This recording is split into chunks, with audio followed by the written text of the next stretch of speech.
Now we'll come to Gsuite Admin. The Gsuite Admin will mainly use these three sites: gsuite.google.com, classroom.google.com, and idaramsb.net/new idara. Right? These are the three that the three websites that the Gsuite Admin will need to use. First task for the Gsuite Admin is that according to the list that the school admin has provided of the class and the group, the Gsuite Admin will create the classrooms. Now the classrooms creation is pretty straightforward.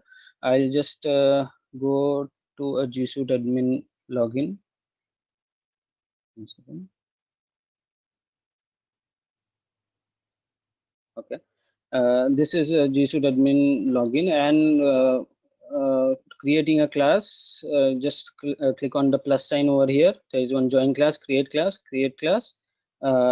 name of the class that is required. So I've already created a nursery A. Creating another nursery A Burhani group, as there are more students in nursery A in this imaginary class.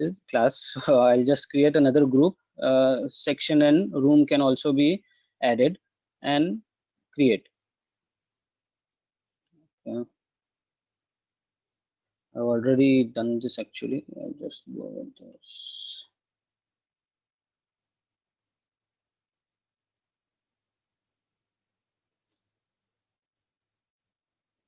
Okay, I had logged out.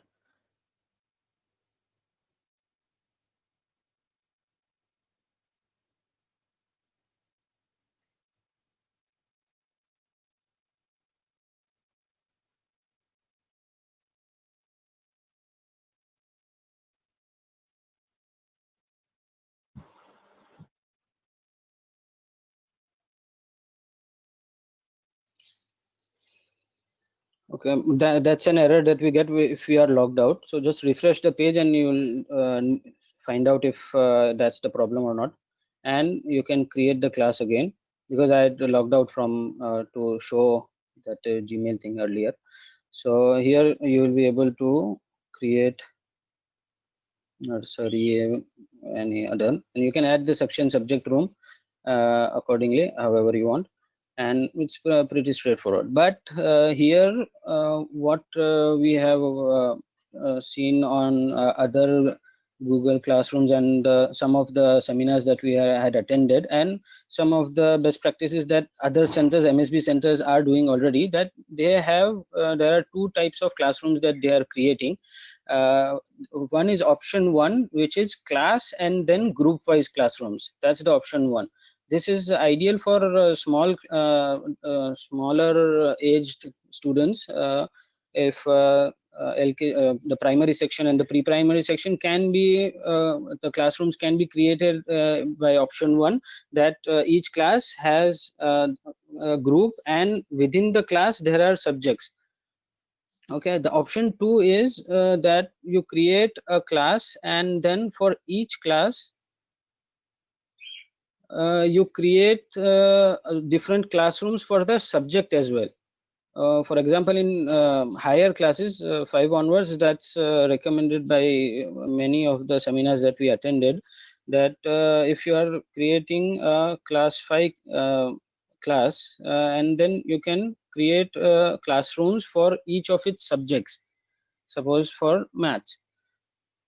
So that's those are the two options, and there are pros and cons for both of the options, and you'll be able to find a lot of literature on that. Mainly we'll come to its discussion during the course of this presentation, that which of the option can be used for which class, and it depends how it's a tool that we have, and the center can use it as the teachers and the students are comfortable. One more thing that we would like to bring your attention to, especially the Gsuite admins, that there is an option in the classes for notification. I think many of the Gsuite admins and other teachers as well might be receiving, as they are creating multiple classrooms, they might be receiving a lot of email, a lot of notifications, for what for all the classes, and the important emails might be getting lost in that. So in when you go to classroom.google.com, there is a settings button, and in settings there is a pretty comprehensive um, so, setting for what kind of notifications do you want to get. So you can uh, set your preferences over here. Which classes do you want notifications for? What kind of notifications do you need? Or you don't need notifications itself, because you will be logging into classroom.google.com as the center of all communication itself. So you don't need this need to receive communication in email. So that's according to your preference, and you can set it up. But it's there because that's one query that we have been receiving a lot from the teachers as well as the Gsuite admins. Now we'll move on to invite class teachers.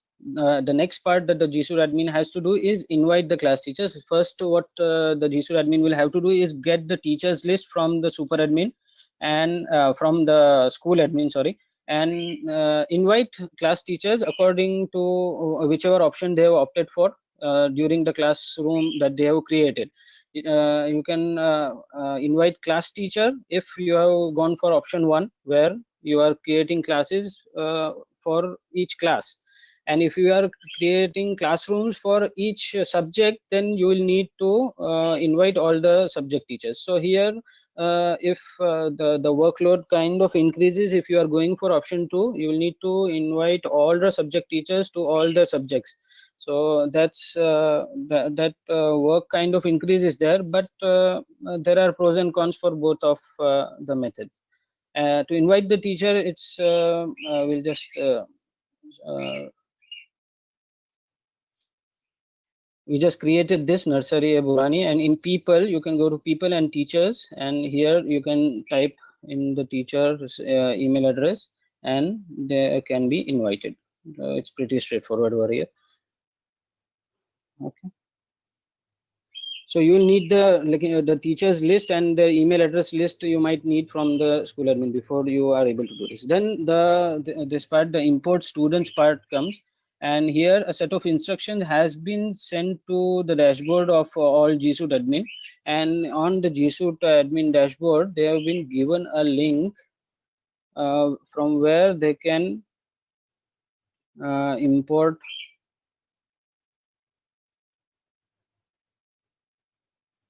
students.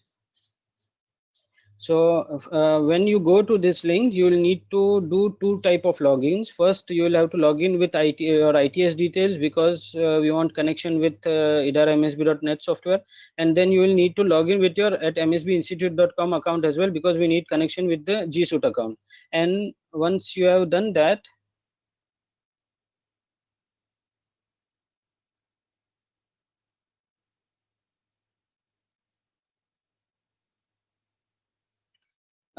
you will get a list of classes, and you can as you have verified all the students data, you can just click on the class and click on submit, and you will get a list of all the students. As I have logged in from my address, it might be not, because I'm not currently in any school, so I won't get a list of students. I'll just log in with somebody else's. One second.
Okay.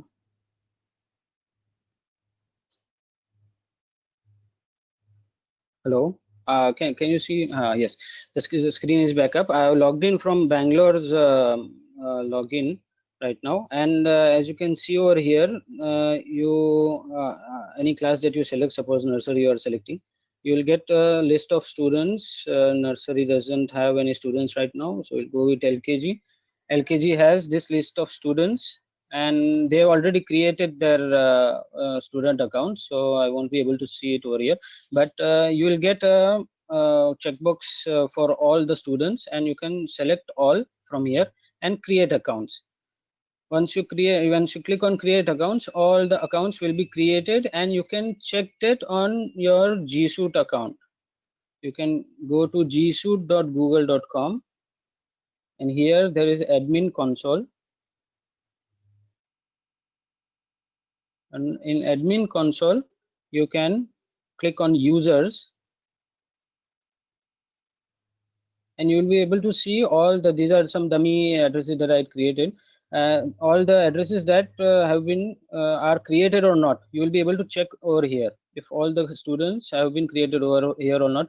And there are many other options as well. All the user related options have been activated, all the access has been given to the Gsuite admin, so you'll be able to check everything over here. Now I would like to bring your attention to one thing.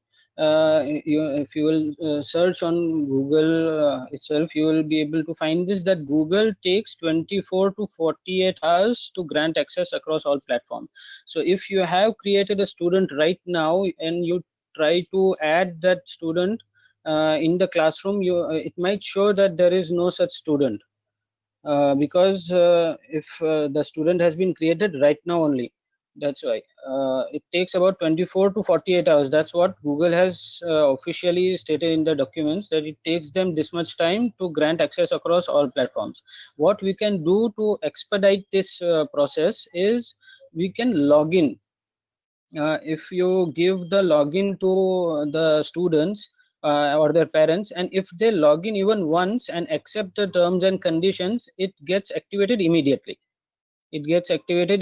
All the platform rights are given immediately once the user logins. So that's one way that you can expedite this. If there is an emergency, you need to create some addresses immediately, then just log in from that address and it will be done.